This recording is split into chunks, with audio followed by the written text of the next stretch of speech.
ఇష్ట ప్రకారమే రాజధానులు ఏర్పాటవుతాయండి. దేశ రాజధాని ఒక్కటే రాజ్యాంగంలో ఉంది. ఇక ఎక్కడ కూడా ఎక్కడ ఇది ఉండాలి, ఏ రకంగా ఉండాలి అనేది ఎక్కడ కూడా లేదు, రాయబడలేదు. పరిపాలనా విభాగానికి సౌలభ్యంగా ఉండేదానికి అన్ని ప్రాంతాలు అభివృద్ధి చెందాలనేటటువంటి ఉద్దేశంతోనే ఆ రోజు జగన్మోహన్ రెడ్డి గారు ఒక 3 ప్రాంతాలు చెప్పారు. ఆ 3 ప్రాంతాలు కూడా విశాఖపట్నం, కర్నూలు, అదే రకంగా విజయవాడ 3 విభాగాలతో కూడిన రాష్ట్రం ఇది. మరి అన్ని ప్రాంతాలకి న్యాయం జరిగే విధంగా ఆ ప్రాంతాల్లో అభివృద్ధి జరుగుతుందనేటటువంటి ఆలోచనతో ఆయన చేశారే తప్ప స్వార్థ ప్రయోజనాల కోసమో ఇంకెక్కడో చేయలేదు.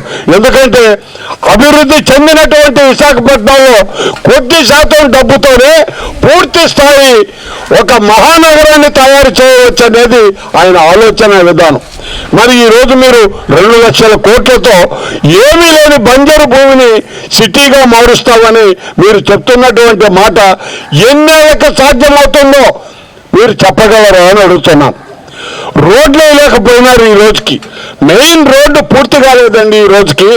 మరి మీరు మాట్లాడుతున్న విషయం 2 లక్షల కోట్లు అంటే అదేదో మీ బ్యాంకుల్లో మన రాష్ట్రంలోనే డబ్బు ఉన్నట్టు మేము ఖర్చు పెట్టేస్తాం, మేము 5 ఏళ్లలో దాన్ని పూర్తి చేసి చూపిస్తాం అనేటటువంటి పరిస్థితులు మీరు ప్రజల్ని మభ్య పెట్టేదానికి చూపించడం తప్ప వాస్తవంగా దశాబ్దాల కాలం పడుతుందండి ఒక మహానగరం తయారు కావాలంటే.